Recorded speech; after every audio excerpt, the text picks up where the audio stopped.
जय जीवित भगवान, जय जित्या महाराज। प्रेम से बोलिए जीवित वाहन भगवान की जय, सूर्यदेव की जय। तो गुरु भाई बहना, मैं आज एक जित्या व्रत कथा सुनाने जा रही हूँ। जीवित पुत्री का व्रत, जो कि हर माँ अपने बच्चे की लंबे आयु के लिए जीवित्या व्रत करती है और भगवान से अपने बच्चे के लिए कुशल पूर्वक रहने के लिए और अच्छे स्वास्थ्य के लिए, अच्छे कुशलता के लिए, लंबी आयु के लिए भगवान से, जितवाहन भगवान से प्रार्थना करती है और पूरा दिन उपवास रहती है, पूरी रात उपवास रहती है, एक खैर भी नहीं तोड़ती है। वही जितिया व्रत की कथा सुनाने जा रही हूँ। तो बहने, लोग कहते हैं कि मड़ुआ और माछ क्यों जितिया व्रत में खाते हैं। तो मड़ुआ और माछ की हम कहानी आप सभी को हम सुनाने जा रहे हैं। मड़ुआ माछ जो है कैसे जितिया में लोग खाते हैं और क्यों खाते हैं। एक बार की बात है कि जितवाहन भगवान अपने घोड़े सवार होकर और चारों नगर घूम रहे थे।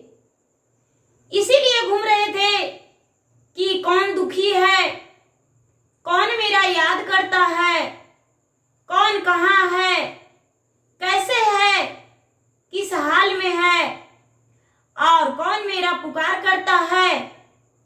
हम चारों तरफ घूर के और देखेंगे और दुखिया को दुख को हरण करके और उसका जिंदगी सुख में बदल देंगे।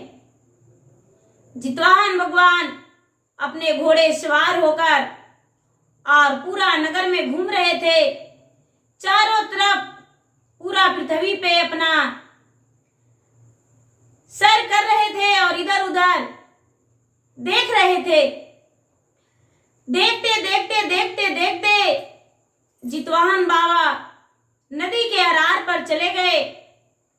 नदी के अरार पर एक बहुत सुंदर और बहुत पुराना, बहुत बड़ा एक पाकड़ी का पेड़ था।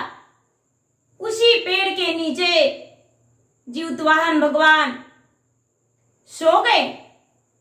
जितवाहन भगवान सो गए और उनका गहरा नींद पड़ गया और पाकड़ी का पेड़ से जितवाहन बाबा का शरीर ढक गया। पूरा शरीर उनका ढक गया और जितवाहन बाबा गहरी नींद में सो गए। तभी नदी के किनारे, नदी से में से, जल में से मछली निकल के और पूरा झुंड लगा के मछली और नदी से ऊपर आकर और आपस में बात कर रही थी कि अरे इस पृथ्वी पे हमें रहने से क्या फायदा। मुझे तो कोई देखना भी पसंद नहीं करते हैं और छुआछूत मानते हैं कि छुआछूत हो जाएगा। यदि हम मछली में ठेक जाएंगे तो मुझे सर धोकर नहाना पड़ेगा और कोई भी कार्य नहीं चाहते हैं कि हम इसके सहायता से करें और पूरा लोग अपमानित करते हैं मुझे देखकर। तो मुझे रहने के लिए यहाँ जगह नहीं है। हम इंद्रलोक चले जाएंगे। और मछली पूरा झुंड बनाकर जाने की तैयारी कर ली। जितवाहन भगवान सोए हुए थे। मछली रानी का नजर पड़ा तो जितवाहन भगवान के पूरा पत्तियां हटा दी और हटाते हटाते उनका चरण मिल गया। जब मछली रानी ने उनका चरण छुई और चरण छूकर आगे निकलने की कोशिश की, जितवाहन भगवान उठकर बैठ गए और बैठकर कहने लगे, अरे मछली रानी, तू जल से निकल के बाहर क्यों आ गई हो? क्या कारण है? और पूरा झुंड लगाकर कहां जा रही हो? मछली रानी बोली, हे जीवित भगवान, आप नहीं जानते मेरा इस पृथ्वी काम नहीं, कोई कुछ नहीं। जो भी मुझे देखते हैं छी छी करते हैं और अशुद्ध मानते हैं, क्योंकि मैं जल में हूं और मांसाहारी हूं, तो इसलिए मुझे खा भी जाते हैं, लेकिन मुझे देखकर अपमानित भी करते हैं। इसलिए मुझे इस पृथ्वी पर नहीं रहना है। मछली रानी को बात सुनकर ज्यूत भगवान बोले, हे मछली रानी, तुम कहीं नहीं जाओ, इसी पृथ्वी पर और यही जल में तू रहेगी। मछली बोलती है कि बिना जल के तो प्रभु हम नदी में तड़प रहे हैं, मेरा प्राण जो है वो व्याकुल हो रहा है, सूखा हुआ नदी में हम कैसे रह सकते हैं। नहीं स्वामीनाथ, नहीं जितवाहन भगवान, हम नहीं रहेंगे। जित्या भगवान बोले, अरे मछली रानी, तू चिंता मत करो, तुम्हारा नदी में अभी तुम्हारे रहने के लिए जल हो जाएगा और नदी और समुद्र में कभी जल कमेगा नहीं। ऐसा बात सुनकर मछली रानी खुश हो गई और जित भगवान बोले कि जब तक लोग पृथ्वी पर जिएंगे तुम्हारा ही खोज करेंगे। एक ऐसा व्रत है जित्या व्रत, जो अपने पुत्र के लंबे आयु के लिए मां करती है, और जित्या व्रत में नहाई खाई से लेकर पारण दिन तक तुम्हारा याद करेंगे।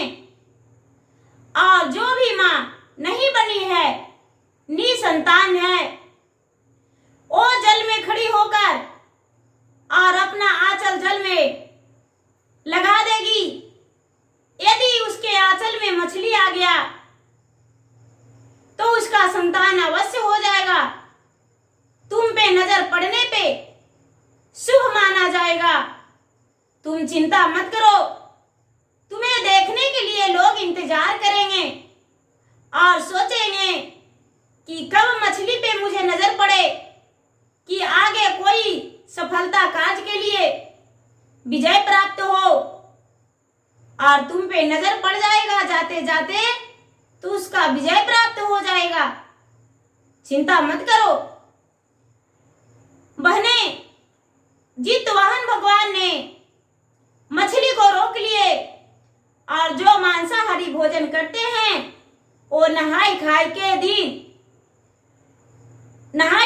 दिन तो लोग ऐसे सारा दिन खाते हैं गेहूं के आटे का रोटी, लेकिन जितिया के नहाई खाई के दिन मड़ुआ के रोटी पहले खाते हैं, और जो मांसाहारी भोजन करते हैं वो मछली और मड़ुआ की रोटी खाते हैं, और पारण के दिन भी खाते हैं मछली।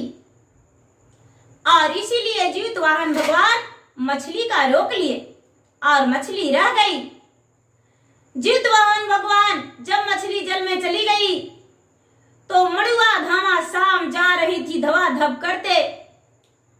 मड़ुआ जा रही थी तो जित भगवान अपना उन पे पत्ता तो फिर से ढक गया। तो जितवाहन भगवान को अचानक हवा चलने लगा और जोरों से चारों तरफ से हवा की आवाज आने लगा। जित भगवान के पूरा पत्ता ढका हुआ तन से हट गया, और तन से हट जाने के बाद जित भगवान देखे कि अरे मड़ुआ तू कहां जा रही हो और क्यों जा रही हो। मड़ुआ बोली, हे जित महाराज, आप नहीं जानते, लोग कहते हैं कि मड़ुआ को रोटी खाने से ना तो मरेगा ना ही मोटाएगा। मड़ुआ तो सूखा अनाज है और मुझे कोई नहीं पूछते हैं। लोग अनेक प्रकार के मेरे बारे में बात करते हैं, तो इसीलिए हम चाहते हैं कि इस पृथ्वी पे मेरा कोई जगह नहीं, हम चले जाएंगे। जित भगवान बोले, हे मड़ुआ, तू चिंता मत कर, जब तक हम रहेंगे तब तक तुम्हारा लोग खोज करेंगे। एक व्रत है जो अपने बच्चे के लिए, मां लंबी आयु के लिए, उनके स्वास्थ्य के लिए व्रत करती है, जिउतिया व्रत। और उसी व्रत में तुम्हारा खोज करेंगे। बिना मड़ुआ के व्रत पूरा नहीं हो सकता है, इसीलिए तुम्हारा खोज करके और उस दिन लाएंगे। तू चिंता मत कर, कहीं मत जा। बहने, मड़ुआ जो बेचारी थी, मड़ुआ कहती है तो महाराज मैं क्या करूं?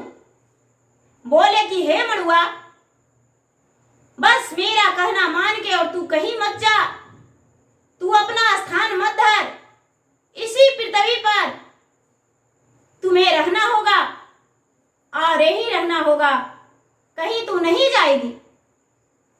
मड़ुआ ने जयकार बोली और जयकार बोल के अपने स्थान धर ली।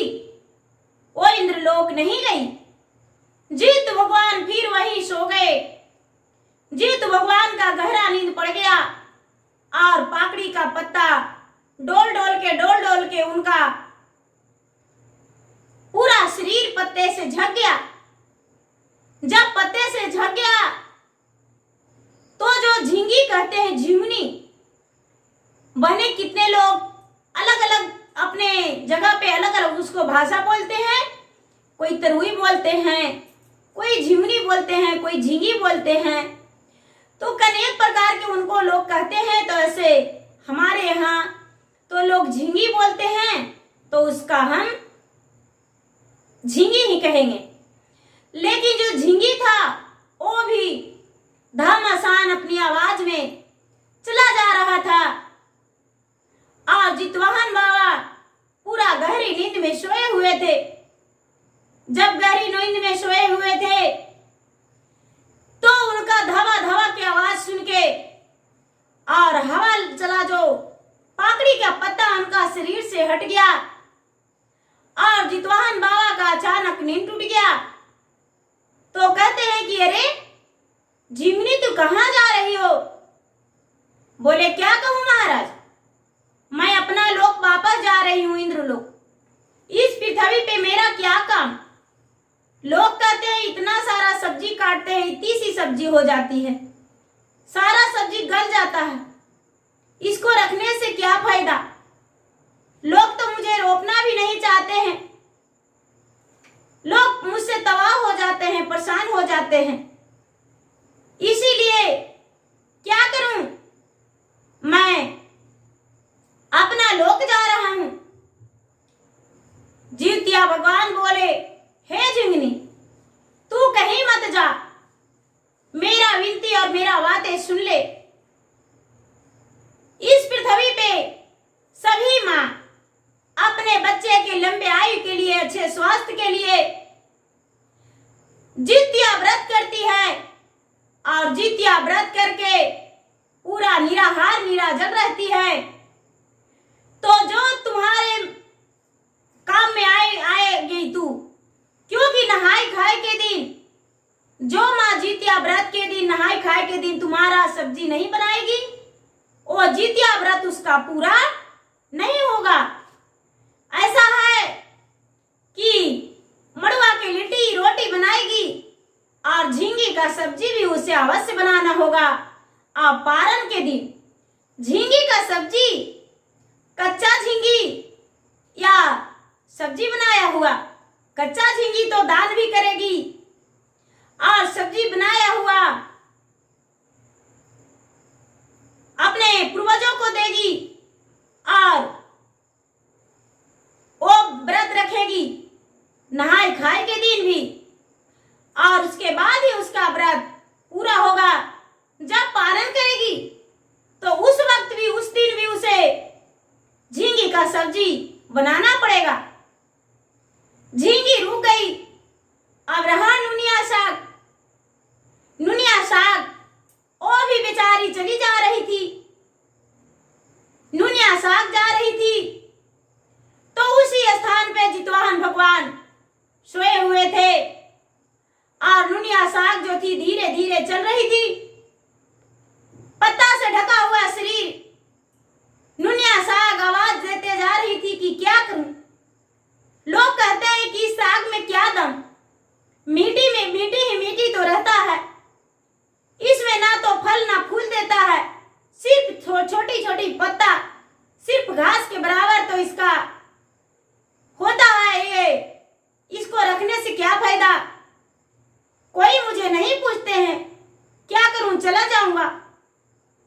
जित भगवान सुने तो कहे कि अरे नुनिया साग तू कहाँ जा रही हो।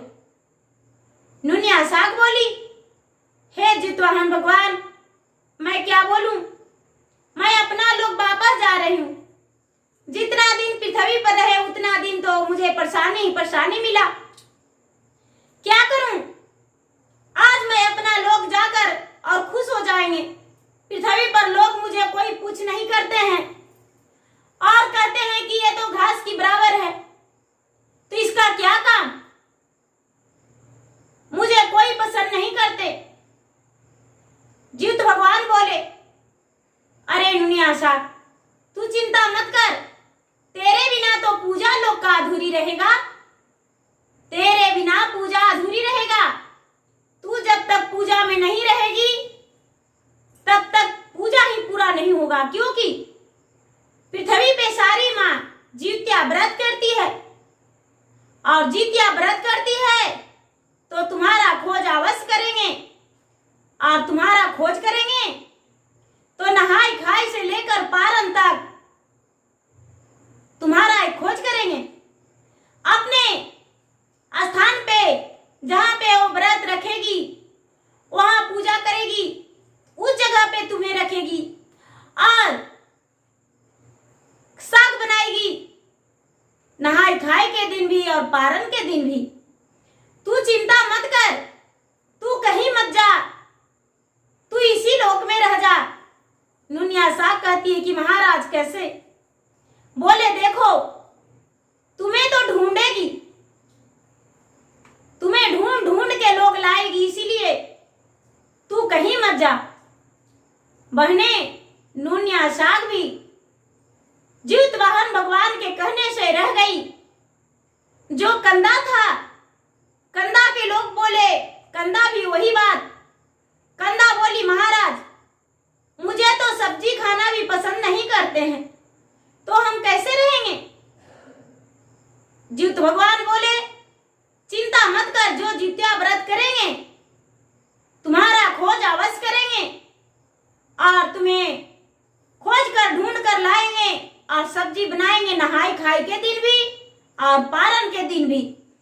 तुम्हारे बिना लोग व्रत नहीं पूरा करेंगे, तुम्हारा जो है खोज करके लाएंगे, ढूंढ के लाएंगे। इन सब चीजों को जो छोटी वाली सुगय होती है, किराव भी लोग कहते हैं और सुगय भी, उसे भी जित्यावान भगवान रखे और सबको रख के और अपना व्रत में लगाएं। बने कोई भी व्रत करते हैं तो कंदा का सब्जी नहीं बनाते, नुनिया साग नहीं बनाते, मछली नहीं लगता कोई भी व्रत में। लेकिन ये व्रत में, कोई भी व्रत में मड़ुआ का आटा, मड़ुआ नहीं लगता। लेकिन जित भगवान का यही सब पसंद हुआ और इन सब चीजों को पसंद करके और सबको पृथ्वी पर जगह देके और सबको रोककर और जित भगवान रखे और अपना व्रत में लगाते हैं। जितना माँ जित्या व्रत करती है सब ये सब चीजें का उपयोग करती है और उपयोग करके और व्रत पूरा करती है। तो गुरु भाई बहना जो भी जित्या व्रत करे वो सही तरीके से और अच्छे से करे। गुरु बहने जो भी नहीं है तो वो ध्यान दे कि व्रत के दिन एक सिक भी ना तोड़े, जिस दिन उपास रहे उस दिन, और बार बार मुंह में पानी ना ले और गंगा स्नान करके और भगवान का पूजा करे। जितवाहन भगवान का, चिल्लो सियारन का और पाकड़ी का डाढ़ धर दे और गणपति का मूर्ति भी धर दे और भगवान का पूजा करें। भगवान का पूजा करने से भगवान प्रसन्न होते हैं। लेकिन यदि जिनका घर में पूजा नहीं होता है, सिर्फ उपवास ही रहते हैं, तो वो पूजा नहीं करें, क्योंकि उपवास अवश्य रह जाए और पूजा ना करें। तो बहने ये नहीं कि जिनका घर में नहीं पूजा होता है वो भी पूजा कर सकते हैं। उपवास रहने में कोई दोष नहीं, लेकिन पूजा करने में तो थोड़ा सा दोष हो जाती है। तो बहने मेरा वीडियो अच्छा लगे तो इसे लाइक कीजिए, शेयर कीजिए, सब्सक्राइब कीजिए और मैं इंस्टाग्राम पे भी हूँ, मैं फेसबुक पे भी हूँ।